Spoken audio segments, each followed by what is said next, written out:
mas naniniwala pa rin ako na mag-pray na lang tayo.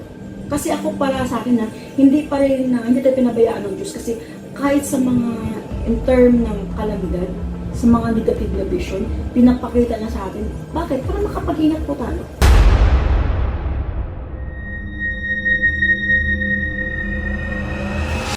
Hello po mga ka-PTV, sa video na ito ay tatalakayin natin ang kalunos-lunos na dadanasin ng napakadaming buhay nating mga Pinoy. Pero kung ikaw ay hindi pa nakasubscribe sa aking channel, baka naman.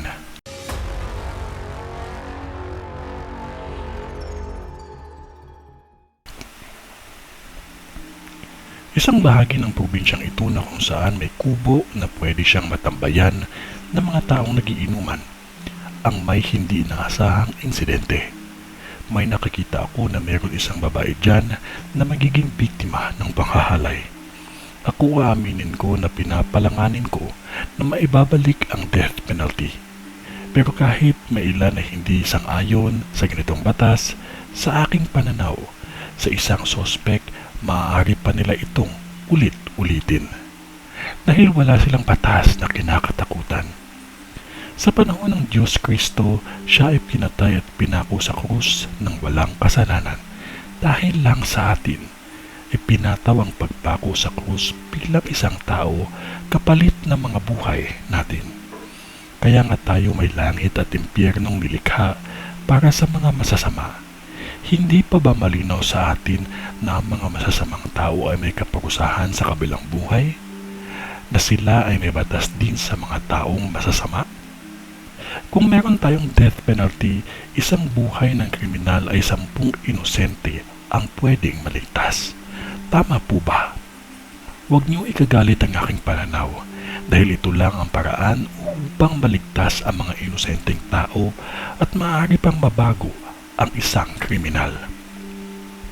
Mag-iingat lang ang mga kababaihan dito dahil mismo sa loob ng bahay nangyari ang panghahalay at pagkakitil ng buhay ng isang inosenteng bata. At ang isang panghahalay ay basta na lang itinapon ng katawan nito sa damuhan at matubig na lugar.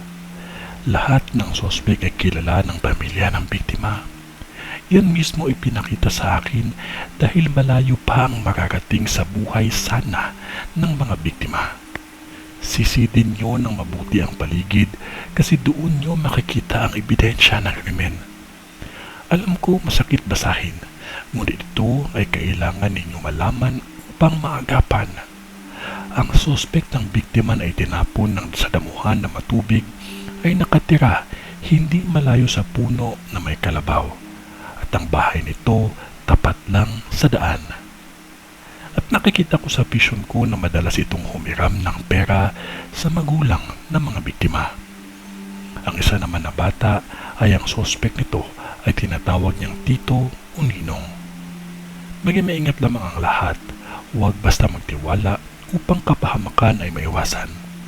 At alagaan ang inyong mga anak na babae man o lalaki. Walang sinasanto ang mga taong halang ang kalooban. Maging maingat. Ang bahay na hindi kalayuan sa kalsada, sisiklab ang malakas na apoy. At may ilang nadamay dahil dito. Ito ay ang bisyon ni Madam sa Bulacan. Sa ngalan ng Diyos Ama, ng Diyos Anak, at ng Diyos Espiritu Santo. Amen.